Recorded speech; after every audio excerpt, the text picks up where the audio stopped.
Versículos 15 al 18, esta vez vamos a estudiar esos 4 versículos, 15, 16, 17 y 18. Ay, disculpen los ruidos, ahora sí que voy a necesitar toda así su atención porque de repente van a pasar carros a máxima velocidad. Pero voy a tratar de ser lo más audible posible para ustedes. Estuvimos, donde nos quedamos las semanas pasadas es en la persona de Jesucristo, ¿ok? El fin de semana, terminando la semana, estuvimos hablando, Adriana y yo, con unos hermanos, acerca del pecado que hay en el mundo. Y una de las preguntas era, ¿qué pasa, no? Acerca de la homosexualidad con las personas, qué sucede, de dónde nace y todo. Y siempre podemos ir a la raíz del problema. ¿Y cuál es la raíz del problema? Es una identidad fracturada como seres humanos que tenemos en Dios. Y esa identidad fracturada obviamente es fracturada por el pecado, porque el Señor no habita donde hay pecado. Entonces los pecadores no pueden tener acceso a la santidad del Señor, ni a su gloria, ni a ningún beneficio, ni a ninguna clase de bendición. Entonces la identidad está así flotando en el aire, buscando de dónde agarrarse. Entonces cualquier tipo de pecado, la cuestión aquí fue la homosexualidad, y ya después hablamos de otros tipos de pecados, y la raíz es que es la identidad. La identidad, claro que también tocamos temas acerca de que problemas químicos en el cuerpo, etcétera, pero no era el punto. El punto es que la raíz de esto es el pecado, cómo nos corrompe y cómo no nos hace poder vivir sabiendo a dónde pertenecemos, quiénes somos, cuál es el propósito de nosotros aquí en la tierra, dónde encajamos, por qué nací aquí, por qué nací tiempo, qué rayos tengo que hacer, no entiendo mi vida, no entiendo para qué estoy aquí, si tengo algo bueno que ofrecer o lo que sea. ¿Y por qué? Porque son todas estas preguntas que siempre están ahí como que y nulan la mente y el entendimiento. Porque hay una identidad fracturada, una identidad que debería estar cimentada en la persona de Jesucristo. Pero como no lo está, entonces viene toda esta nube de pensamientos. Estábamos hablando de la persona de Cristo Jesús porque es lo más importante para un cristiano. Vivir basado, cimentado, arraigado en el conocimiento de nuestro Señor Jesucristo. Hablamos del Verbo y de su eternidad. Hablábamos de que Él era desde antes del principio, coexistiendo, cohabitando con Dios el Padre desde antes que el principio fuera. Él ya estaba con Él. Todas las cosas por medio de Él fueron creadas. Nada de lo que existe, nada de lo que es creado hubiera sido creado si el Verbo no hubiera intervenido en eso. Y es específicamente ese Verbo el que descendió y el que se hizo carne y habitó con nosotros y no fue reconocido entre los humanos. No, los que se dedicaban a estudiar a su Creador a través de las Escrituras, los que eran doctores en la ley, los que tenían altos prestigios en la sociedad, y la gente los reconocía como personas eruditas en esos temas y creían de ellos que lo sabían todo respecto a las Escrituras, porque toda su vida la dedicaban a eso. Cuando ese Creador se hizo carne y anduvo caminando entre ellos, no supieron reconocerlo, no tuvieron la menor idea de quién era. ¿Por qué? Porque ellos también tenían una identidad fracturada.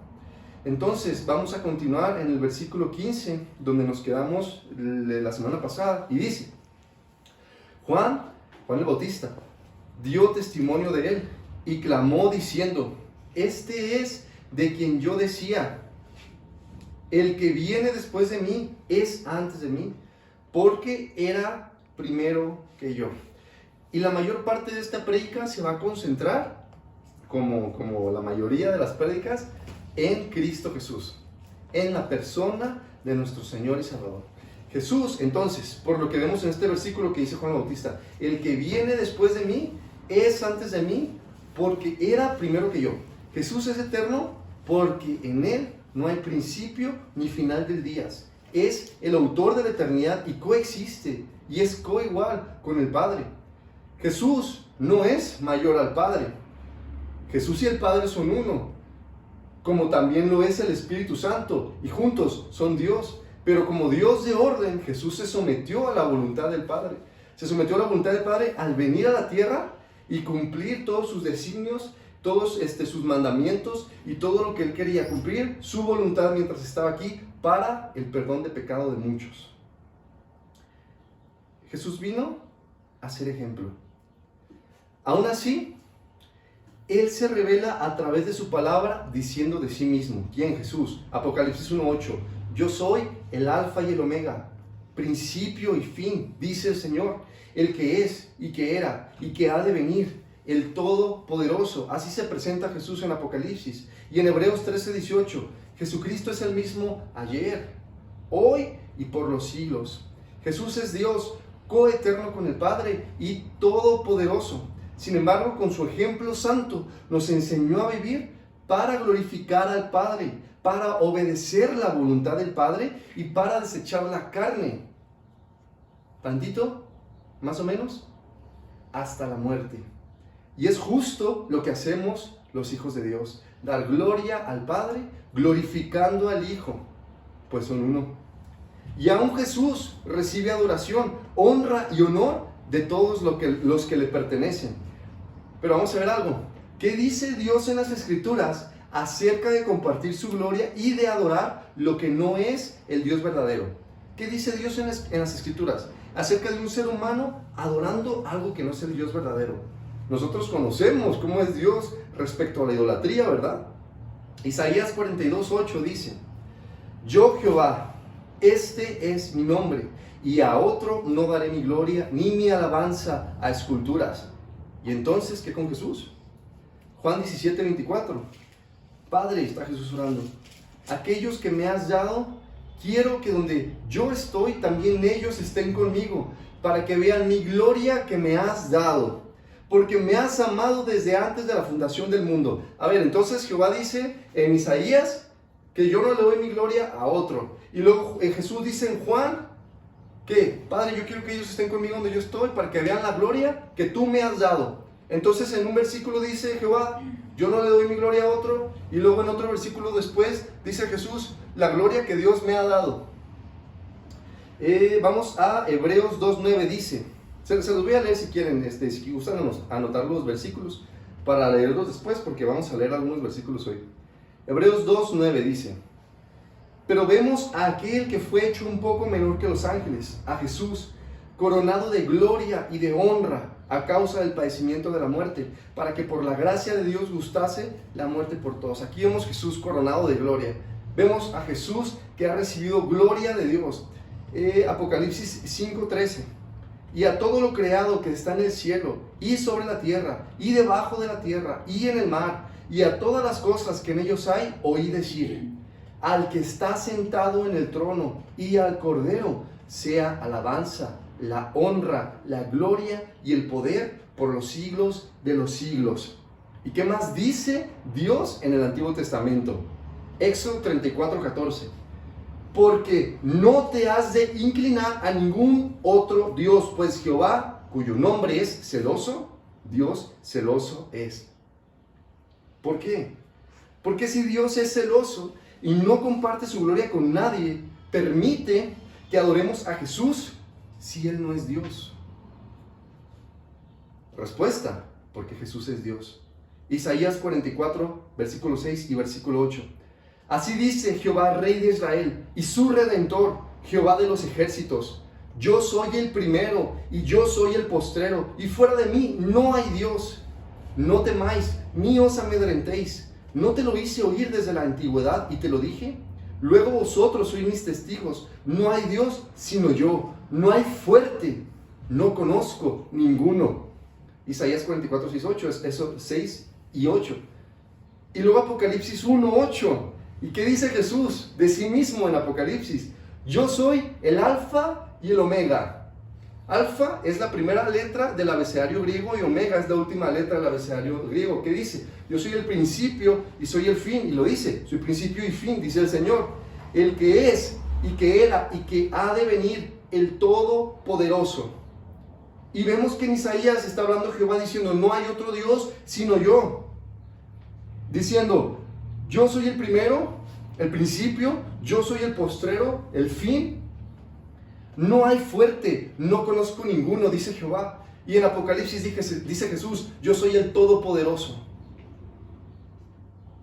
Luego dice Jehová de sí mismo, Isaías 44, 24. Así dice Jehová, tu Redentor, que te formó desde el vientre. Yo Jehová, que lo hago todo, que extiendo los cielos, que extiendo la tierra por mí mismo. Salmo 102, 25 dice, y tú, oh Señor, en el principio fundaste la tierra y los cielos son obra de tus manos.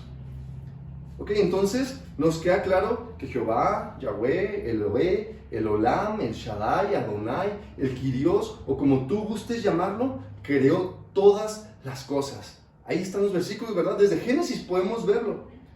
Pero ¿qué dice la palabra de Dios sobre Jesús? Colosenses 1, 16 al 17. Porque en Él fueron creadas todas las cosas, las que hay en los cielos y las que hay en la tierra, visibles e invisibles, sean tronos, sean dominios, sean principados, sean potestades. Todo fue creado por medio de Él y para Él. Y Él es antes de todas las cosas, y todas las cosas en Él subsisten.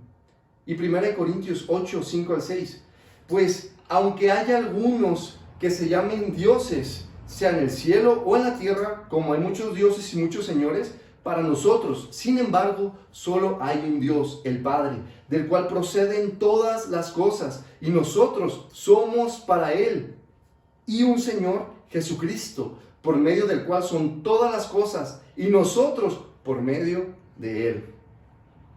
Ah, caray.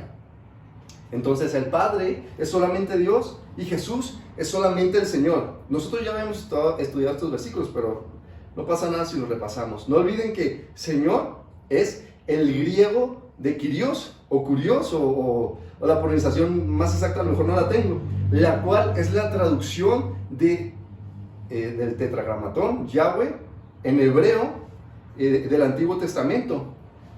Y para esto todos los judíos griegos estaban ya familiarizados con la palabra Kyrios, que era la traducción de Yahweh. ¿Por qué? Porque ya se había hecho una traducción del Antiguo Testamento al griego y todos los judíos griegos tenían acceso a ella. Era una palabra bastante común para ellos. Y ya para poder continuar, una característica más del eterno Yahweh. Isaías 43, 10 al 3. Vosotros sois mis testigos, dice Jehová, y mi siervo que yo escogí, para que conozcáis y creáis y entendáis que yo mismo soy. Antes de mí no fue formado Dios, ni lo será después de mí, yo Jehová, y fuera de mí no hay quien salve. Yo anuncié y salvé, e hice oír, y no hubo entre vosotros Dios ajeno. Vosotros pues sois mis testigos, dice Jehová, que yo soy Dios. Aún antes que hubiera día, yo era, y no hay quien de mi mano libre. Lo que hago yo, ¿quién lo estorbará?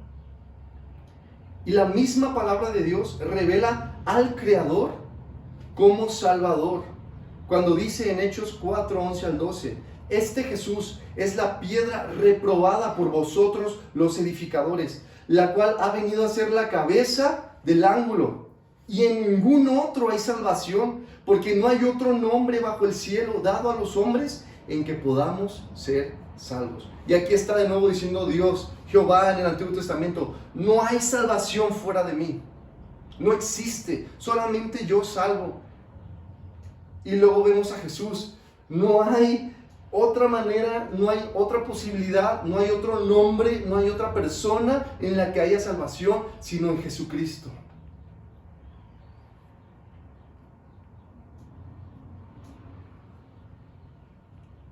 Y ahora que la misma palabra de Dios confirmó que Jesucristo es Dios, el eterno Hijo y codivino con el Padre y el Espíritu, podemos entender en plenitud las palabras de Juan el Bautista que estábamos leyendo cuando dice, este es de quien yo decía, el que viene después de mí es antes de mí, porque era primero que yo. Y ciertamente, porque Juan era mayor que Jesús, Juan nació primero que Jesús, al menos por 6 meses de diferencia. El que viene después de mí es antes de mí, porque era primero que yo. Vamos a leer el versículo 16.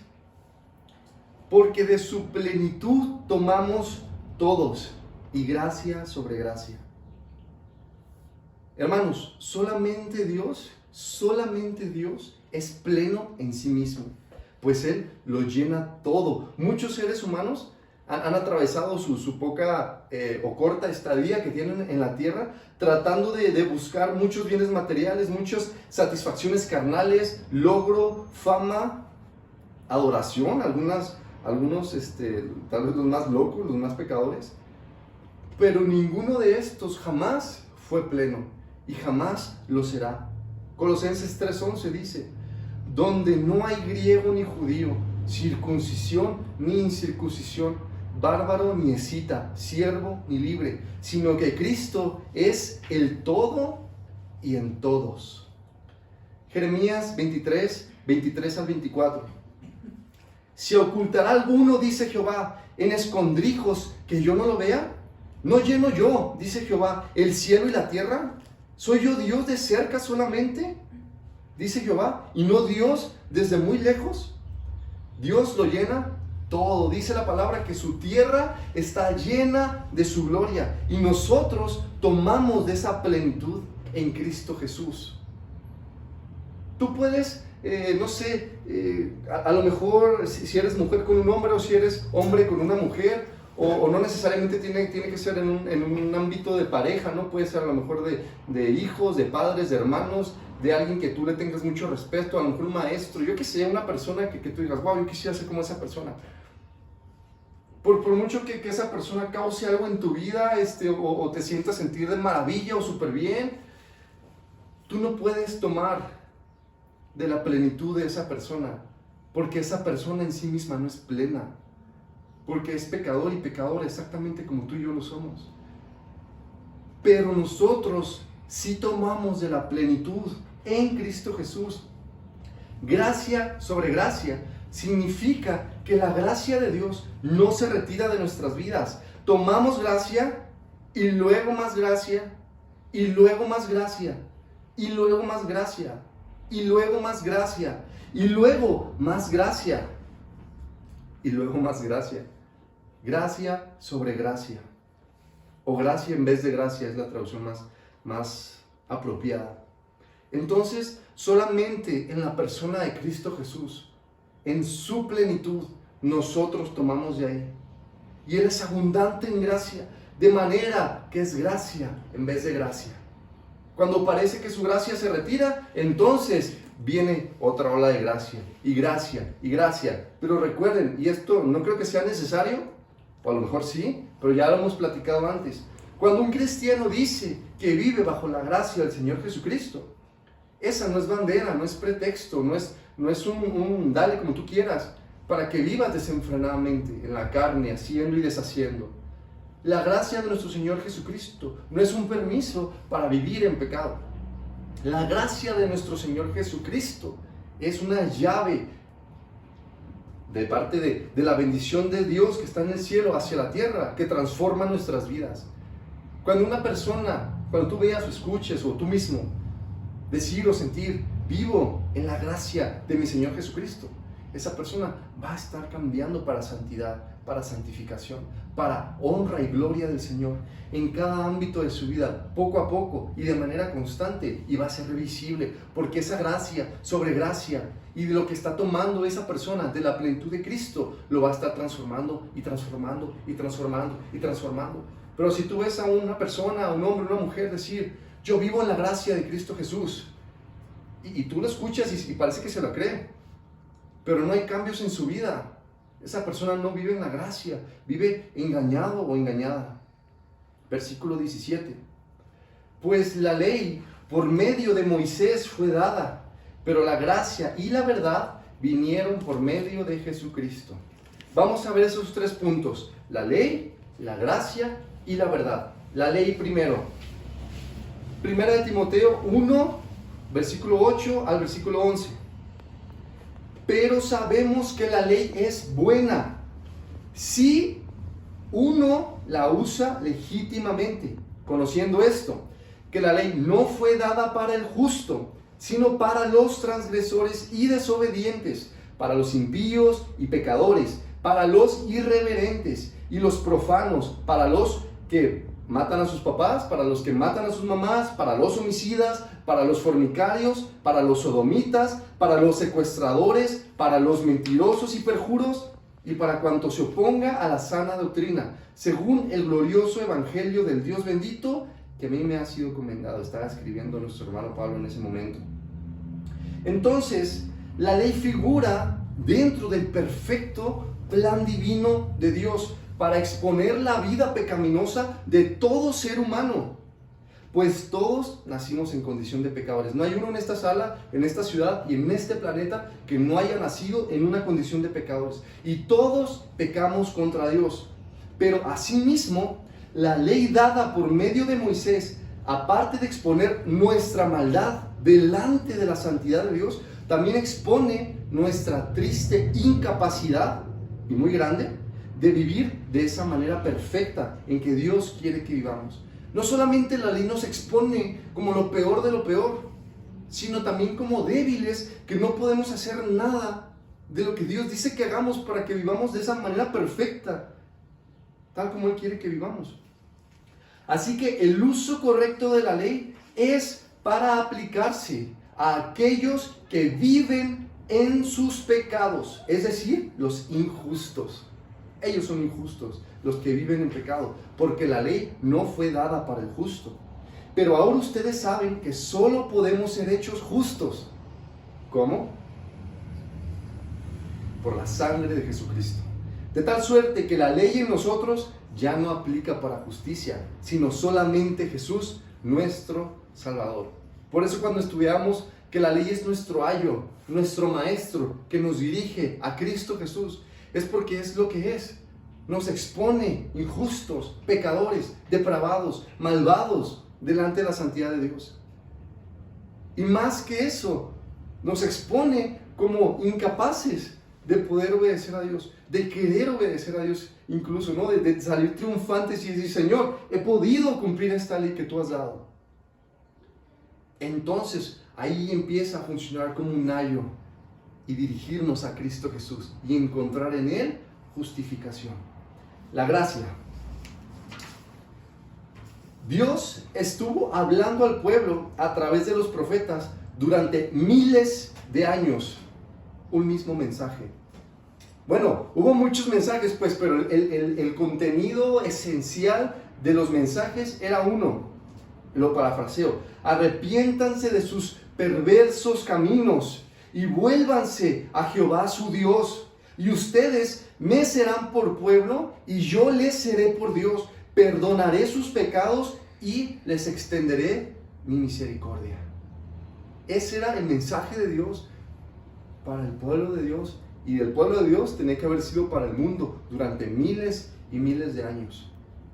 Pero hermanos, ese mensaje fue ignorado vez tras vez, tras vez, tras vez. Cada vez que Dios daba ese mensaje de misericordia, era un mensaje ignorado. Así que Jesucristo vino y murió en medio de un pueblo que continuaba rechazando ese hermoso mensaje de Dios, para que el Espíritu Santo de Dios pudiera venir al mundo sin restricciones por el pecado, para tomar a todos los elegidos de Dios y darles salvación y vida eterna, aunque no desearan en realidad ese regalo, porque aún sus naturalezas eran muy malvadas.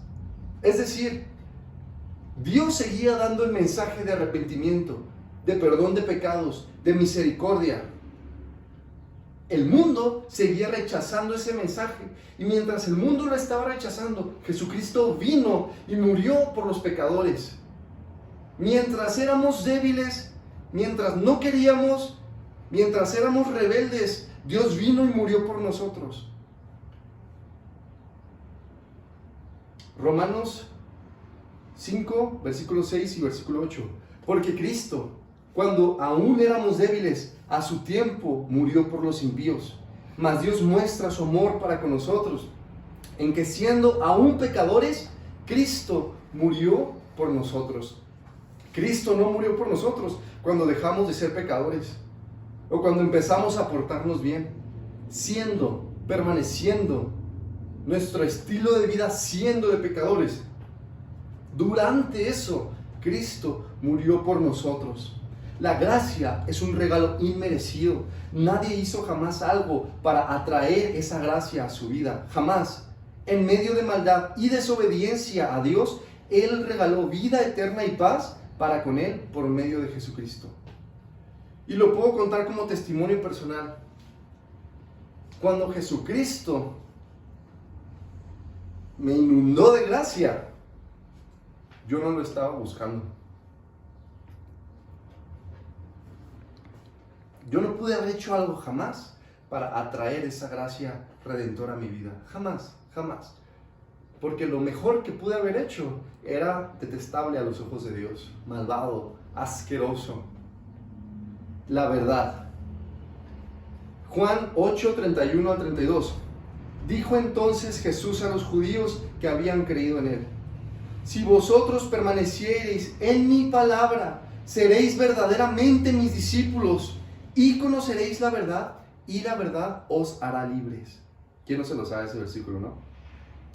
La verdad no es una especie de conocimiento exótico o una clase de descubrimiento apartado de los simples mortales con mentes débiles.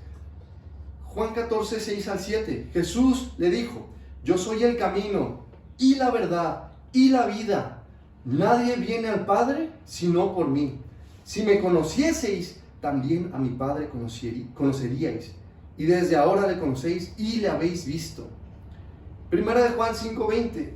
Pero sabemos que el Hijo de Dios ha venido y nos ha dado entendimiento para conocer al que es verdadero.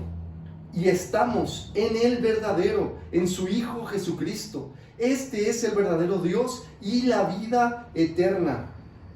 La verdad no se descubre, no se logra con cientos de horas de estudio. La verdad se nos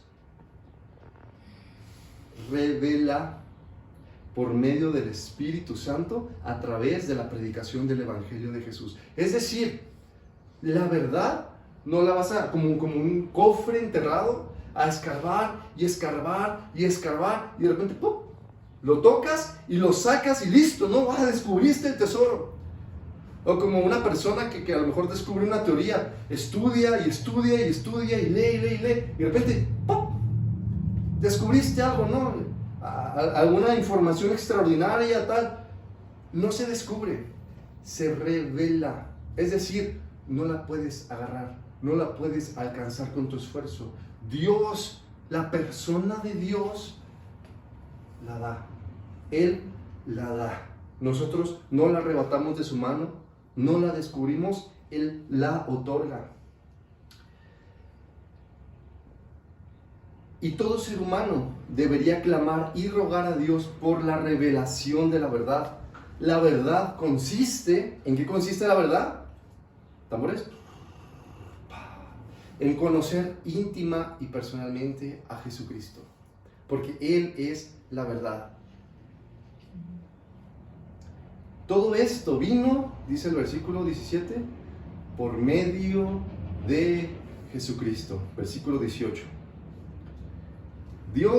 A Dios nadie le vio jamás. El unigénito Hijo que está en el seno del Padre, Él le ha dado a conocer. Dios, hermanos, como ya les dije al principio, habita en santidad. Él no habita en pecado. Donde Él está, no hay pecado, no hay maldad, no hay oscuridad. Es decir, que el ser humano, cuando el ser humano pecó por primera vez, cortó por un larguísimo periodo de tiempo su acceso al lugar donde Dios habita en santidad. Pero Colosenses 2:9, porque en Él, en Jesús, habita corporalmente toda la plenitud de la deidad. Juan, este capítulo que estamos estudiando la semana antepasada, versículo 4, y aquel verbo fue hecho carne y habitó entre nosotros, y vimos su gloria, gloria como del unigénito del Padre, lleno de gracia y de verdad. 1 Timoteo 3:16. Indiscutiblemente grande es el misterio de la piedad. Dios fue manifestado en carne, justificado en el Espíritu, visto de los ángeles, predicado a los gentiles, creído en el mundo, recibido arriba en gloria. Jesús y el Padre son uno. Y ahora que el eterno Creador se hizo carne, dio a conocer al Dios invisible, justificado en el Espíritu, visto de los ángeles, predicado a los gentiles, creído en el mundo, recibido arriba en gloria. Ahora tenemos acceso para siempre al Padre por medio de aquel que se hizo carne para morir por nosotros. Para siempre. Antes era imposible. Vamos a leer un último versículo, Juan capítulo 14, versículos 8 al 11. Felipe le dijo a Jesús: Señor, muéstranos al Padre y nos basta. Jesús le dijo: ¿tanto tiempo hace que estoy con vosotros y no me has conocido, Felipe? El que me ha visto a mí, ha visto al Padre. ¿Cómo pues dices tú, muéstranos al Padre? ¿No crees que yo soy en el Padre y el Padre en mí? Las palabras que yo os hablo, no las hablo por mi propia cuenta, sino que el Padre que mora en mí, Él hace las obras. Creedme que yo soy en el Padre y el Padre en mí. De otra manera, creedme por las obras, por las mismas obras. Entonces, pregunta acerca de identidad. ¿En dónde, en quién descansa tu salvación? Es imposible que nuestra salvación descanse en alguien que no es pleno en sí mismo. Y pleno en sí mismo, solamente Dios. Si hoy tu salvación no descansa en Dios, entonces, como se dice coloquialmente, estás frito. Y tal vez literalmente en un futuro. Bueno, no creo que te vayan a echar en aceite hirviendo en el agua de fuego y azufre, pero es un decir. Entonces, he aquí la importancia de la identidad nuestra en Cristo Jesús. Por eso las oraciones de los apóstoles para con los hermanos eran siempre similares. Ruego al Padre por las misericordias de nuestro Señor Jesucristo, que ustedes lo conozcan más, que maduren en el conocimiento, que crezcan a la estatura del varón perfecto en Cristo Jesús. Ruego que conozcan las dimensiones del infinito amor de Jesucristo. Ruego que conozcan a la persona de Jesucristo.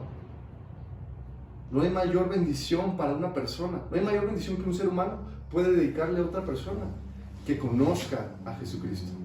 No hay mayor bendición, porque de su plenitud tomamos todos, y gracia sobre gracia. Y wow, yo creí que nos iba a llevar un rato más, pero pues no les cumplí, perdónenme.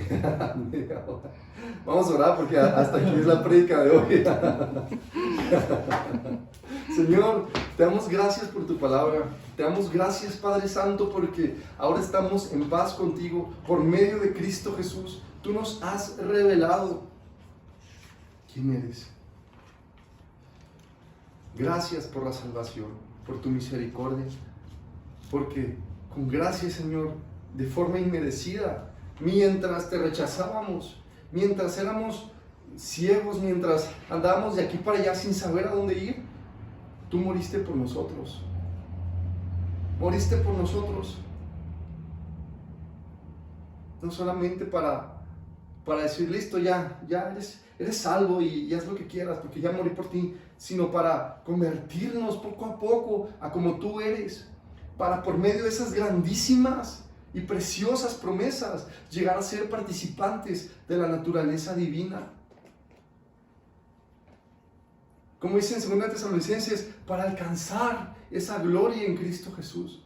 Y tú que no compartes la gloria con otro, podemos alcanzar esa gloria por medio de Cristo Jesús. Qué cosa tan increíble e indescriptible. Te ruego, Señor, por mis hermanos y hermanas en esta habitación, en cualquier otra parte donde se congreguen, en cualquier otro día, porque cada uno de ellos y ellas crezcan en el conocimiento de nuestro Señor Jesucristo y que vivan para Jesucristo, que se despierten y se vayan a la cama apasionados por Jesucristo, por obedecer, por vivir en santificación, por vivir gozosos por la salvación, por tu persona solamente porque eres digno. Padre, te ruego que guarde nuestras mentes, que guarde nuestros corazones, que guarde, Señor, todo de nosotros, porque somos muy débiles. Y por tu palabra nos lleves a permanecer hasta siempre, para tu gloria, Señor. En el nombre poderoso de Cristo Jesús. Amén. Amén.